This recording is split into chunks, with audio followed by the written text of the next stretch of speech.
प्यारे बच्चों, स्वागत है आप सभी का माई स्ट्रगल एकेडमी के यूट्यूब चैनल पर।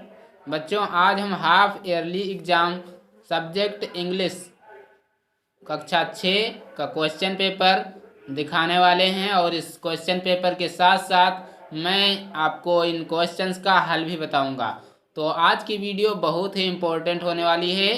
सभी बच्चे इस पेपर को और इन सारे क्वेश्चंस को, इनके आंसर्स को ध्यानपूर्वक देखेंगे। मैं आपको क्वेश्चन के साथ साथ उनका आंसर भी बताऊंगा और यह हाफ ईयरली एग्जाम के लिए बहुत ही इम्पोर्टेंट पेपर होने वाला है। तो चलिए वीडियो स्टार्ट करते हैं। इंग्लिश का पेपर है, कक्षा 6 के विद्यार्थियों के लिए है। समय इसका ढाई घंटे में इस पेपर को आपको हल करना है और 100 का इसका पूर्णांक है। सबसे पहले हम अति लघु उत्तरीय प्रश्न को करते हैं, जैसा कि एग्जाम में भी करते हैं। सबसे पहले अति लघु उत्तरीय प्रश्न आते हैं, उसके बाद लघु उत्तरीय प्रश्न आते हैं, उसके बाद दीर्घ उत्तरीय प्रश्न आते हैं। तो सबसे पहले हम अति लघु उत्तरीय क्वेश्चंस करने वाले हैं, यानी कि very short answer type question. तो पहला क्वेश्चन है कि who came to sleep under the mango and the banyan tree. Banyan tree और मैंगो ट्री के अंदर कौन कौन सोते थे। तो इसका आंसर लिखेंगे लायंस एंड टाइगर। कौन सोता था? उसके नीचे मैंगो ट्री और बानियान ट्री के नीचे कौन सोते थे? तो लायन और टाइगर, यानी कि शेर और चीते सोते थे। इसके बाद क्वेश्चन नंबर 2 है कि which tree did the wood cutter cut. कौन से पेड़ को वुड कटर यानी कि लकड़हारे काटते हैं? तो इसका आंसर आप देंगे, इसके आंसर में लिखेंगे मैंगो ट्री। मैंगो ट्री को क्या करते हैं? जो वुड कटर आते हैं लकड़हारे, उसको काटते हैं। इसके बाद क्वेश्चन नंबर 3 है कि what does an engineer do. जो इंजीनियर होते हैं वो क्या करते हैं? इसका आंसर लिखेंगे an engineer is train to fix और रिपेयर एनीथिंग। यानी कि जो इंजीनियर होते हैं वो किसी भी थिंग्स को रिपेयर करते हैं और उसे ठीक करते हैं। अगर आपको वीडियो अच्छा लग रहा है तो वीडियो को लाइक करें, चैनल को सब्सक्राइब करें और अपने दोस्तों के साथ इस वीडियो को शेयर करें। मैं आपको क्वेश्चन के साथ साथ उनका आंसर भी बता रहा हूं, इनका हल भी बता रहा हूं। इसके बाद क्वेश्चन नंबर 4 है what do the 3 colours in the flag stand for. यानी कि जो तिरंगे में 3 कलर होते हैं वो क्या प्रदर्शित करते हैं? इसका आंसर लिखेंगे। तो इसके आंसर में लिखना है आपको अपनी उत्तर पुस्तिका में saffron stand for sacrifice, white for piece and green for prosperity. इस प्रकार से इसका हम आंसर करेंगे। क्वेश्चन नंबर 5 है कि who came out of the river. नदी से बाहर निकलकर कौन आया? तो इसके आंसर में लिखेंगे the river goddess came out of water. जो नदी की देवी थी वो नदी से, पानी से बाहर निकलकर आई। इसके बाद क्वेश्चन नंबर 6 है कि हु आज करिश्मा। करिश्मा कौन थी? तो इसका आंसर लिखेंगे Karishma was a young beautiful village girl. इसके बाद क्वेश्चन नंबर 7 है कि what did the donkey use to carry. यानी कि जो गधा था वो क्या ढोता था? तो इसका आंसर लिखेंगे the donkey use to carry the load of cloth. जो गधा था वो कपड़ों का भार उठाता था। इसके बाद क्वेश्चन नंबर 8 है कि right English from the following words. ये जो वर्ड दिए गए हैं, डुबकी लगाना, हंसिया, इसका क्या करना है? आपको इंग्लिश लिखनी है इसकी। जैसे डुबकी, इसका आंसर हम बता रहे हैं कि डुबकी लगाना का होता है डाइव। डाइव मीन्स क्या होता है? गोता लगाना या डुबकी लगाना। हंसिया, हंसिया का साइकिल हो जाता है, क्या होता है? साइकिल। साइकिल मीन्स क्या होता है? हंसिया। तो ये थे जो इंग्लिश से क्या किए हमने, हिंदी से इंग्लिश इनकी बनाई। इसके बाद क्वेश्चन नंबर 9 में है कि write the names of 2 birds. 2 चिड़ियों के नाम आपको लिखना है। तो 2 चिड़िया के नाम आप कोई भी लिख सकते हो, जैसे मैंने पिकॉक लिखा है, कॉक लिखा है, यानी कि मोर और मुर्गा। इसके बाद क्वेश्चन नंबर 10 है कि write the masculine gender of the given words mayor lioness, यानी कि मेयर और लाइन्स का क्या करना है आपको, मस्कुलाइन जेंडर यानी कि पुल्लिंग वचन लिखना है, पुल्लिंग जेंडर लिखना है। तो इसका आंसर लिखेंगे मेयर मीन्स क्या होता है, घोड़ी, और इसका जो इस पुल्लिंग हो जाएगा वो हो जाएगा हॉर्स यानी कि घोड़ा। लाइनेस मीन्स होता है जो शेर, शेरनी, और लाइन मीन्स हो जाएगा शेर। इस प्रकार से हम कर लेंगे। अब करने वाले हैं अति लघु उत्तरीय प्रश्नों को। किस टाइप के अति लघु उत्तरीय प्रश्न आपके क्वेश्चन में पूछे जाते हैं। तो अति लघु उत्तरीय प्रश्नों में हमने पहला क्वेश्चन लिया है कि write the rhyming words for the given words. ये जो वर्ड दिए गए हैं दो, इनके राइमिंग वर्ड्स लिखने हैं। राइमिंग का मतलब होता है उसी लय के उसी वैसी ही साउंड निकालने वाले वर्ड्स को लिखना होता है। जैसे रन लिखा है तो रन का फन गन, देखो वैसे ही साउंड निकाल रहे हैं। इसी प्रकार से सॉन्ग का लॉन्ग रॉन्ग हो गया। इस प्रकार से आंसर करने वाले हम।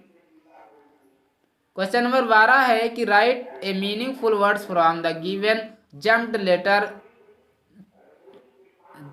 जम्बल्ड लेटर, एकन, डाइकन, एस्ट, यानी कि ये जो वर्ड लिखे हुए हैं जम्बल्ड, इनका कोई अर्थ सही से नहीं निकल रहा। देखो इसको पढ़ा हमने एकन, एकन क्या होता है, डेकन, ये सब क्या है, ये सुटेबल तरीके से नहीं जम्प किए गए हैं, इनको सही तरीके से नहीं लिखा गया है। तो इनको हम क्या करेंगे, सही तरीके से अपनी बुक में, यानी कि आपको जो उत्तर पुस्तिका मिली होगी उसमें आपको लिखना होता है। जैसे ओकेन का हम लिखेंगे ओशियन, क्या हो जाएगा, ये सारे वर्ड को मिलाकर एक वर्ड आपको बनाना है। इससे हो जाएगा ये ऑडियंस, इससे सेड, इससे डाइवर हो जाएगा। इस प्रकार से करना है। क्वेश्चन नंबर 13 है कि write the plural form of the given words. ये जो लीफ है, फूट है, इनका प्लूरल लिखना है, यानी कि बहुवचन इनका बनाना है। तो जैसे लीफ, लीफ मीन्स होता है पत्ती, तो जब इसका हम बहुवचन बनाएंगे तो हो जाएगा लीव्स। क्या हो जाएगा, लीव्स, क्योंकि हमने पहले ही पढ़ चुका है कि जब ही वाक्य के वर्ड के अंत में एफ या एफ ई आता है तो उसकी जगह पर हम वी ई एस का प्रयोग करते हैं, और जो एफ या एफ ई आता है उसको हटा देते हैं। तो इस कारण से लीफ में लीव्स हो गया है। इसके बाद फूट, फूट मीन्स क्या होता है, पैर, इसका जो प्लूरल होता है वो फीट होता है। क्वेश्चन नंबर 14 है कि write 2 words from each letter P D. P D का क्या करना है आपको, 2 वर्ड बनाने हैं, यानी कि पी लेटर से और डी लेटर से 2 वर्ड को बनाना है। जैसे पी से हमने बनाया पैरट, पिकअप, पिकॉक, डी से डंकी, डॉग। इस प्रकार से वर्ड बना लेने हैं आपको। क्वेश्चन नंबर 15 है कि make abstract noun from the given words. आपको भाववाचक संज्ञा बनानी है इनकी। कैसे लिखेंगे, हॉनेस्ट ट्री, हॉनेस्ट और फ्री, ये हॉनेस्ट और फ्री। तो हॉनेस्ट मीन्स होता है ईमानदार, इसका जब हम भाववाचक बनाएंगे हॉनेस्टी यानी कि ईमानदारी, ऑनेस्ट होता है। फ्री, फ्री मीन्स होता है स्वतंत्र, और फ्रीडम मीन्स स्वतंत्रता। देखो हो गया अब्स्ट्रैक्ट नाउन। इसके बाद क्वेश्चन नंबर 16 है कि write the English of the following sentence. इन जो सेंटेंस दिए गए हैं इनकी आपको क्या करना है, इंग्लिश बनाना है। क्या मैं अंदर आ सकता हूँ या सकती हूँ। इसके बाद दूसरा है क्या मैं उत्तर हूँ, तो इसका हम बनाएंगे मे आई कम इन, मे आई कम इन इसके आंसर में लिखेंगे।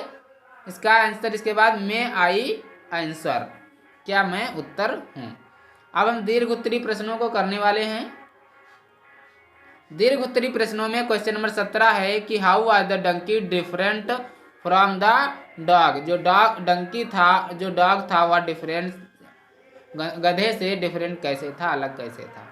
इसके आंसर में लिखेंगे the donkey was bigger and heavier than the dog. जो गधा था, डंकी था, वो डॉग की अपेक्षा बहुत ही बड़ा और हैवियर यानी कि ज़्यादा वजन था। The dog stayed inside the house all day. और कुत्ता क्या करता था, घर के बाहर दिन भर क्या करता था, खड़ा रहता था। But he donkey lived in a shed outside the master of house. और जो गधा था वो क्या करता था, मास्टर के हाउस के एक बाड़े में रहता था। क्वेश्चन नंबर 18 है right 10 lines on my friend. यानी कि 10 लाइनों में आपको क्या करना है, माय फ्रेंड पर ऐसे समझ लो या कुछ भी समझ लो, लिखना है आपको। 10 लाइनें लिखनी है माय फ्रेंड पर। तो इसका लिखेंगे ही इज अनिल, यानी आपको अपने फ्रेंड का नाम लिखना है। ही इज अनिल, यह अनिल है। ही इज माई फ्रेंड, यह मेरा मित्र है। He is my class fellow, यह मेरा सहपाठी है। He lives near my house, वह मेरे घर के पास में रहता है। His father is a teacher, उसके पिताजी एक डॉक्टर हैं। ही इज वेरी वाइज, वह बहुत बुद्धिमान है। ही ऑलवेज विद मी, वह सदैव मेरे साथ रहता है। ही वर्क हार्ड, वह बहुत परिश्रमी है। हिज टीचर्स लव हिम, उसके अध्यापक उसे प्रेम करते हैं। ही ऑलवेज हेल्प्स मी, वह सदैव मेरी सहायता करता है। इस प्रकार से 10 लाइनें अपने मित्र पर लिख देनी है। क्वेश्चन नंबर 19 है, यानी कि 19 नंबर क्वेश्चन है। Write 5 lines of the importance of tree and plants in our life. क्या करनी है, 4 लाइनें आपको अपने पेड़ पर लिखनी है। तो इसमें लिखेंगे ट्री गिव ऑक्सीजन, पेड़ क्या कर देते हैं, हमें ऑक्सीजन देते हैं। ट्रीज ब्रिंग रेन, और ट्री क्या करते हैं, वर्षा करवाते हैं। Trees given fruits and vegetables, trees क्या करते हैं, फल और सब्जियां देते हैं। ट्रीज गिव अस शेड, और पेड़ क्या करते हैं, हमें छाया देते हैं। ट्रीज गिव अस पेपर, और ट्रीज क्या करते हैं, हमें पेपर देते हैं, क्योंकि जो पेड़ होते हैं पेड़ों से ही ये पेपर बनाए जाते हैं।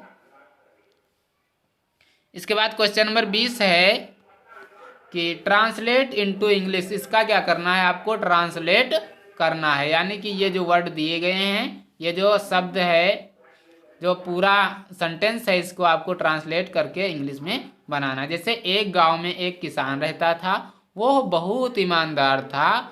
एक बार वह हंसिए से फसल काट रहा था। बहुत गर्मी थी, उसे प्यास लगी और वह नदी पर पानी पीने गया।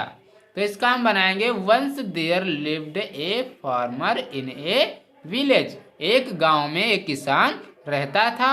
ही वाज वेरी हॉनेस्ट, वह बहुत ईमानदार था। One day he was cutting crop with his cycle, वह एक दिन क्या हुआ, एक बार वह अपने हंसिए से क्या कर रहा था, फसल काट रहा था। इट वाज वेरी हॉट, यह बहुत गर्मी थी, यानी कि बहुत गर्मी थी उस time. He felt thirsty and he went to a river to drink water, उसे प्यास लगी और वो नदी पर पानी पीने गया। इस प्रकार से इसको हम ट्रांसलेट करते हैं। तो ये था आपका इंग्लिश का क्वेश्चन पेपर, और मैंने इसके साथ साथ मैंने आपको इन क्वेश्चंस का हल भी बताया। आशा करता हूँ आपको वीडियो बहुत पसंद आई होगी। अगर अन्य किसी सब्जेक्ट का आप हल, उसके साथ साथ क्वेश्चन पेपर पाना चाहते हैं तो हमारे चैनल को सब्सक्राइब करें और इस वीडियो को शेयर करें। और अगर आप कुछ हमसे पूछना चाहते हैं तो कमेंट बॉक्स में कमेंट कर सकते हैं, या डिस्क्रिप्शन में लिंक दी गई है टेलीग्राम चैनल को ज्वाइन करके, वहाँ से भी कुछ हमसे पूछ सकते हैं। मिलते हैं अगले वीडियो में, तब तक के लिए जय हिंद, नमस्कार।